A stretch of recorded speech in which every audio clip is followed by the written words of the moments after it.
Happy Friday, everybody. Welcome to another Ramble. Today, we're going to be talking about the Bounty Hunter rewards. Jagex just came out with another blog post covering the rewards that will be coming to Bounty Hunter later this year. For those that don't know, Bounty Hunter will be making a full return, as was announced in the Winter Summit a few months back. And I'm looking forward to it. I mean, I think Jagex finally has what it takes to make a good Bounty Hunter minigame. Probably not, but we'll actually see in the coming months. I'm excited to see the rewards. Now, also, I just want to say, I am not a PKer. I'm not a PvPer. So take all of my random thoughts about these rewards with a grain of salt, because I'm not just in the scene. Now, to be fair, I have talked to quite a few PKing creators and PvPers on the Sabacast, so I feel like I kind of have a little bit to say, at least somewhat. I'd also kick anybody's ass in LMS. Challenge me, I dare you, down in the comments. Let me know if you want to be challenged. No, don't do that. Don't flood my comments with that shit. All right, I was also kind of kidding. I'm not that great, but I can hold my own, is what I'm trying to say. Now, before I switch scenes, real quickly, I did make a few adjustments to how these rambles look when I cover a news post. So if there's anything distracting or if there's anything you don't like, just let me know down in the comments. I can remove it. I can already tell there's going to be some people that are like, what the hell is this? So let's switch into it real quick. Let's take a look. All right, I'm going to just announce it because it's obviously like the first thing you probably looked at. Right beneath me is a little scroll bar with some text shouting out the channel members because I love them. And also just some random messages like, hey, like follow us or like the video. I'm losing it. Like the video, all that shit. If it's distracting, if that little scroll bar is just annoying, I can get rid of it. I can maybe add something else that's static. Whatever you guys want down in the comments, let me know. But for the most part, I think it looks pretty clean. Plus, we got the full game out here. That was definitely something that people were suggesting. Like, hey, I don't want to just see the crumbles. I want to see your dude, like, going all over the range and stuff like a DJ. So we got that going now. So anyway, let's just get into this. All right, it's not been long since we first shared with you our plans for Bounty Hunter's return in an absolute behemoth of a blog. Now, I have not covered this absolute behemoth of a blog on a Ramble. So if you guys want me to cover that, let me know down in the comments. We can make a full-on one. I just feel a little uncomfortable sharing like those big things because it's just not my area of expertise. You know what I mean? But yeah, you guys can let me know.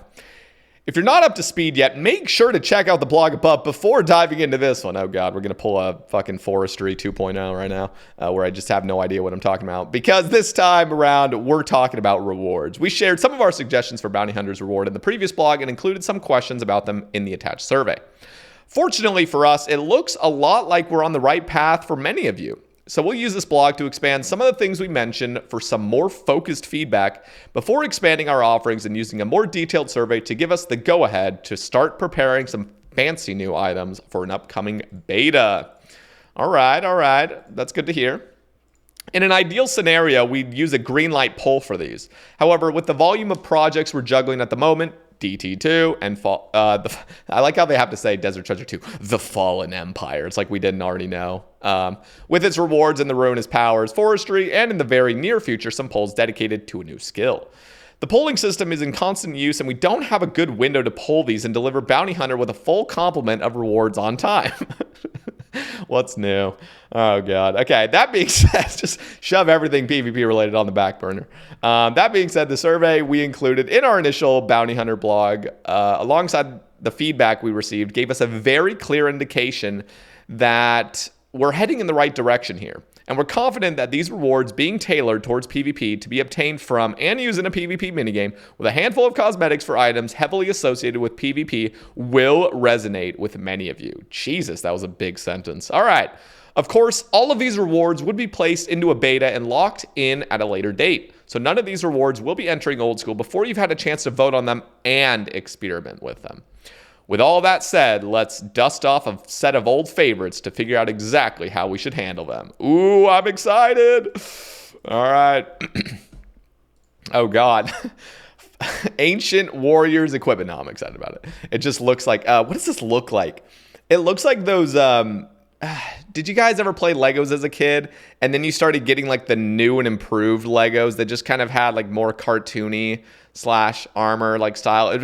Legos actually has a lot of familiarities with RuneScape, at least how they progressed to like HD. I don't know if you guys played with the OG Legos. Then they started coming out with Lego guys that were, they just looked like this.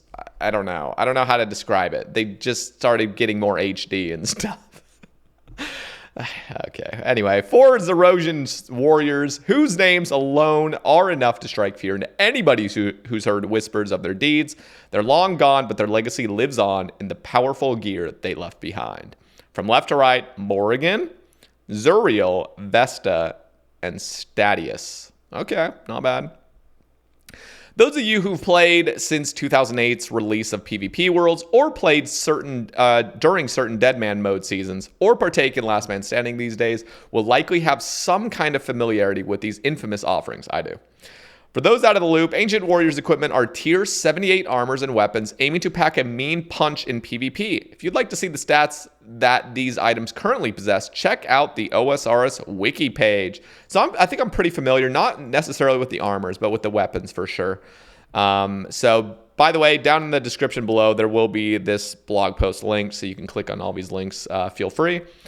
On their initial 2008 release, these armors and weapons were the absolute peak of PvP power, an uncontested best in slot, and it wasn't even close. Yeah, Jagex had to love doing that kind of stuff. While the weapons, Stadius' Warhammer, Vesta's Longsword, Vesta's Spear, Morrigan's Javelins, Morrigan's Throne Axes, and Zuriel's Staff are still able to absolutely decimate anybody on the receiving end. Some of the armors look a little bit less exciting when stacked against some of the more recent old school offerings. For example, Stadius' set has a crush bonus far below Inquisitor's and only +1 melee strength, or Morrigan's set having less range bonus than unfortified Masori, alongside 0 range strength. What we'd like to hear from you is whether we should spend some time looking over the stats and tweaking Ancient Warriors equipment to be best in slot gear for use only in PvP, or whether their identity is better suited to being almost best in slot but significantly cheaper to use than things like Torva, Masori, Inquisitor, or Ancestral, making them a little more accessible and giving more of you the chance to experience the raw power of this ages-old armory. Throughout the years and across iterations, Ancient Warriors equipment have seen a handful of approaches to things like tradability, degradation, and death behavior. On our survey, we asked you how you'd feel about charging these offerings with large quantities of GP, with the GP lost to whoever killed you, similar to how Vesta's Blighted Longsword works on target worlds. Yeah, I think that's fine. I mean, usually I'm not a big fan of having any sort of armor charged or degradable, but yeah, it's wilderness. Whatever. You responded overwhelmingly positively to this suggestion. So we'd like to propose that these offerings would be untradeable, permanent unlocks that require a big chunk of coins to be usable in PvP combat.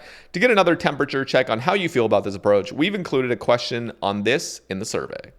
Next up, let's talk about corruption. Each piece of the Ancient Warriors equipment has a corrupt tier 20 variant, packing a punch far beyond anything else in that same bracket. These corrupt alternatives also proved popular among our survey's respondents, many of whom were excited at the prospect of firing up purpose-built 20 defense accounts to get stuck into Bounty Hunter. We'd love to offer these up for all of you. Variety is the spice of life after all, and we'd love to see some expanded build diversity within the Bounty Hunter crater. We envision the tier 20 corrupt weapons hitting significantly harder than the mighty mithril weaponry you might expect to see. Mighty, what did you just put mighty and mithril in the same goddamn? I really wish mithril was good in this game, because if you guys have seen Lord of the Rings, which I know 99% of you have, like mithril is just so fucking badass. I mean, like even Bilbo goes like full on goblin mode for a second just because he like loves the mithril so much. You know what I mean? Or no, he loved the ring so much. It wasn't about the mithril. God damn it. Fuck.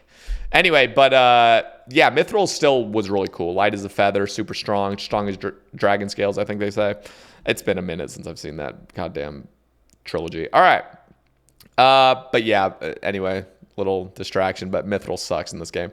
But if given a GP to recharge system would result in you risking much more of your wealth to capitalize on their power. For the tier 20 armors, we'd like to see them sit on par defensively with more typical offerings at this level, but have additional offensive capabilities to lean in on some of the high roller glass cannon fantasy. That's enough about these dusty old antiques for now. Let's spend some time talking about the most popular of our previous suggestions. All right, Bounty Hunter exclusive weapon imbues.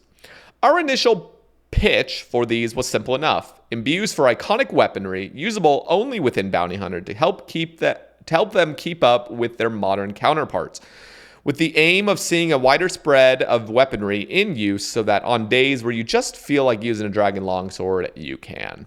We likely wouldn't be looking to displace staples like the dragon dagger, but instead offer you a little more choice when gearing up and picking your weapon of choice down in the crater. Jesus Christ.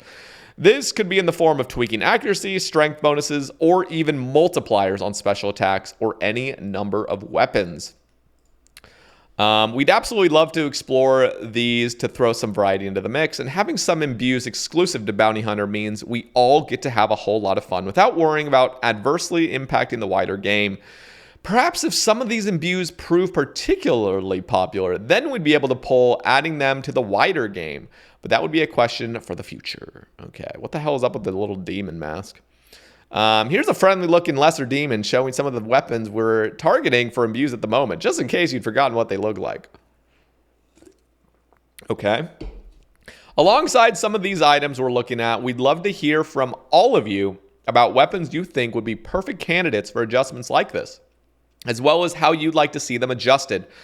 Perhaps you'd like a more accurate Dragon Dagger special attack, a harder hitting Dragon Mace, a higher Darkbow damage cap, a louder Armadillo crossbow special attack.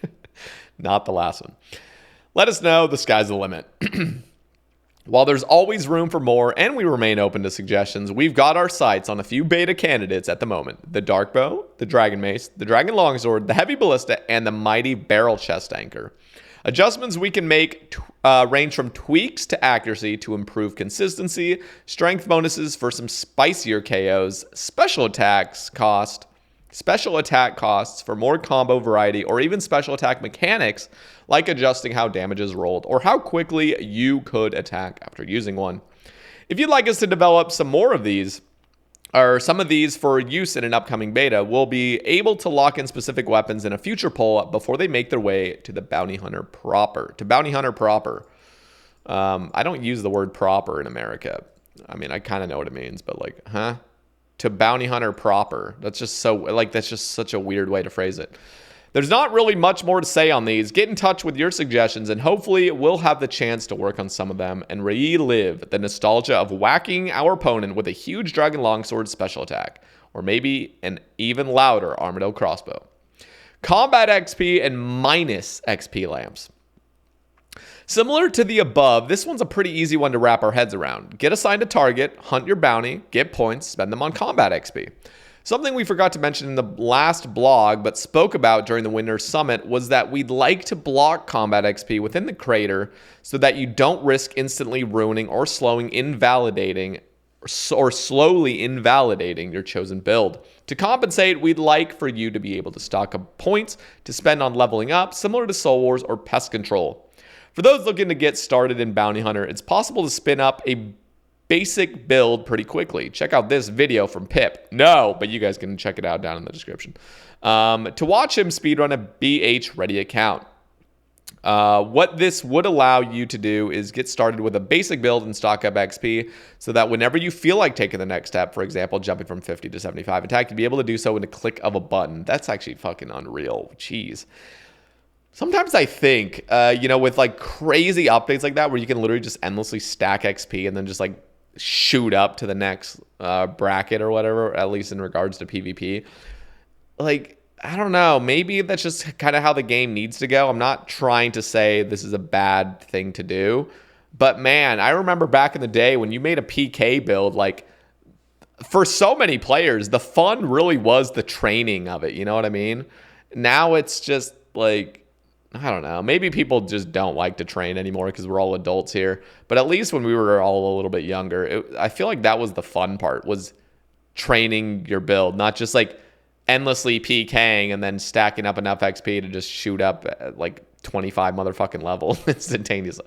I don't know. Is that a good thing? Let me know down in the comments. Ultimately, this would mean that getting stuck into some PvP action would still allow you to progress to some future goals rather than feeling like you're putting your account on hold while fighting it out in the crater. Minus XP lamps. In the previous blog, we wrote, we're pushing to try and make the necessary changes where we could offer this kind of reward feature. Though we can't confirm yet that it would be possible, we also need to discuss with you how such a feature would work in game, what kind of restrictions it would have, how much XP a minus XP lamp should remove, etc. At this stage, we're confident that it is possible for us to offer this as a reward, but need to kick off the conversation with all of you. Ooh, so they finally fixed their engine, kind of. Something we'd like to clear up pretty immediately is that there would absolutely be some kind of limitation of the number of XP you could shave off using these. We saw some concerns about people progressing their accounts, making use of high stats, and then using minus XP lamps to remove tens of thousands of experience. This absolutely wouldn't be the case. Most often, when we see players asking about these, it's to revisit accounts they've abandoned following a costly misclick. These are exactly the players we'd love to be able to get excited about the game again, giving them the opportunity to wind back the clock by a small amount of XP and get stuck into PvP again. We've included a survey question to get a sense check on where you stand on this one, but we're mostly interested to hear some of the thoughts about balancing limitations of a minus XP system like this, so make sure to get in touch. I'm just going to share a few things. I don't know how quickly you could build up minus XP lamps, but I feel like capping it's almost just like weird. You know what I mean? Like, if you're going to offer it in the first place, why ever cap it? Just make it so somebody can literally get 13 mil experience worth of lamps, over the course of 5 years, nonstop botting his account in PvP, basically, and then using it. Like, how cool would that be to just literally shoot your stat from 99 to 1? That would be fucking awesome. Also, I gotta say this. Let me know down in the comments what you guys think about this. Would it be appropriate to be able to drop your HP down to 1? You know what I mean? So like you get minus XP lamps and you shave 1,000 XP off of hit points and you're now level 1 hit points.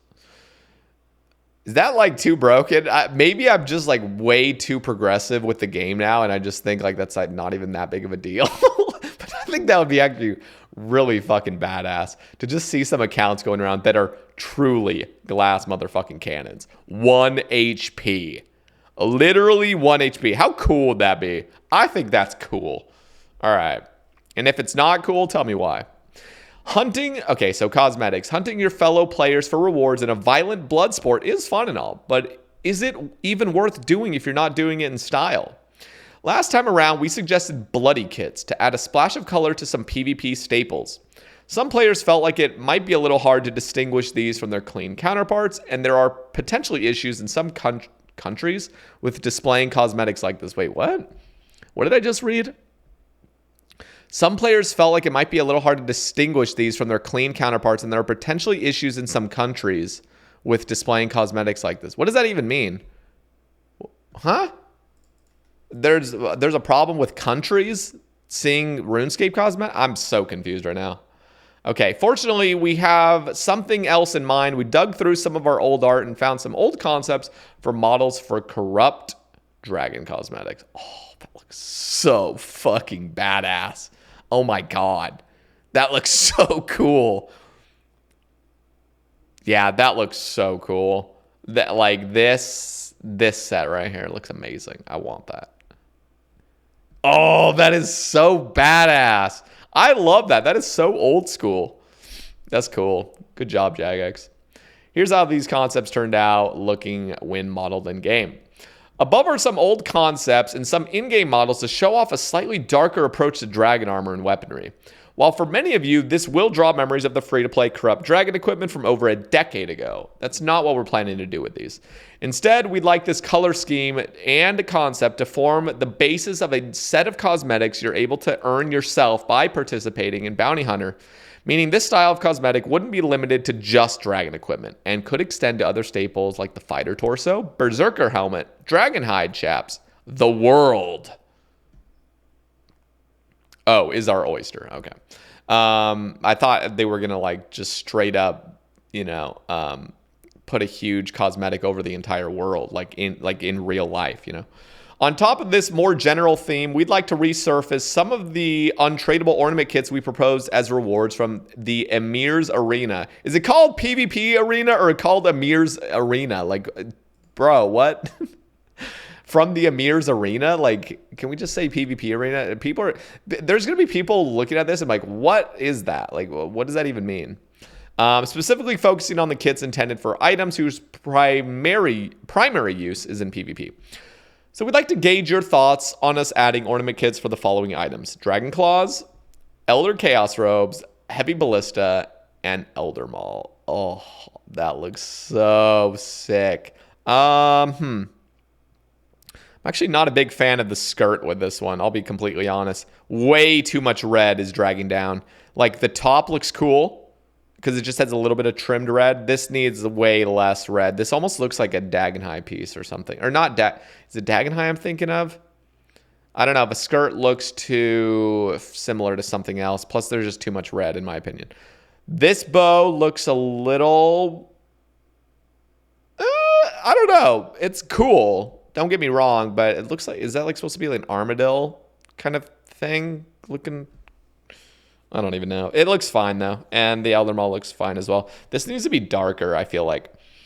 I don't know. It's too light gray, in my opinion. The darker the weapon, like... I don't know. I honestly think the handle should just be like this black, you know, just make it black almost. Or at least like way darker gray. We've dug up the old kits for some pictures in case you need a refresher. Take a look. We'll ask about all of these individually in the survey while keeping an eye on your feedback. If it looks like there's particularly strong opposition, then we're sure we can find something else to excite the fashionistas among you. There is no way that's a word, right? Fashionistas? Holy shit, there's no way. Is it? Can I just look this up? I regret having fucking looked that up. All right, there's not there's not exactly much new here since the last time, but we're hoping this kicks off discussions focused primarily on the rewards rather than bounty hunters' mechanics. We'd really appreciate it if you could take a moment to fill in the survey linked on the big button below. You literally cannot miss it. I can miss it, I promise.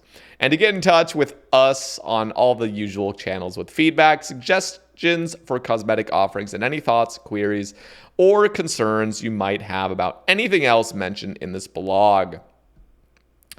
Thanks as always for taking the time to read this far. We appreciate all of you looking to keep up to date and can't wait to share more with all of you about the return of Bounty Hunter. Okay, so it looks like the big rewards are just these Ancient Warrior equipment. The rest kind of just seem like a lot of cosmetics. The XP lamps are cool as well. I think they're cool. But yeah, let me know down in the comments, guys, what you guys think about all this. Are there things you're just completely against? Is there anything that you would like to have seen from Bounty Hunter rewards?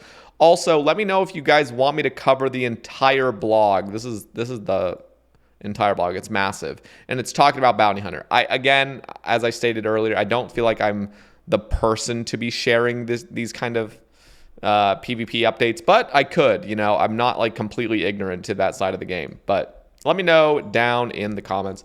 Anyway, hope you guys have a wonderful day. Be sure to drop a like on the video if you haven't already, and be sure to subscribe, and I'll catch you guys in the next one. Peace out.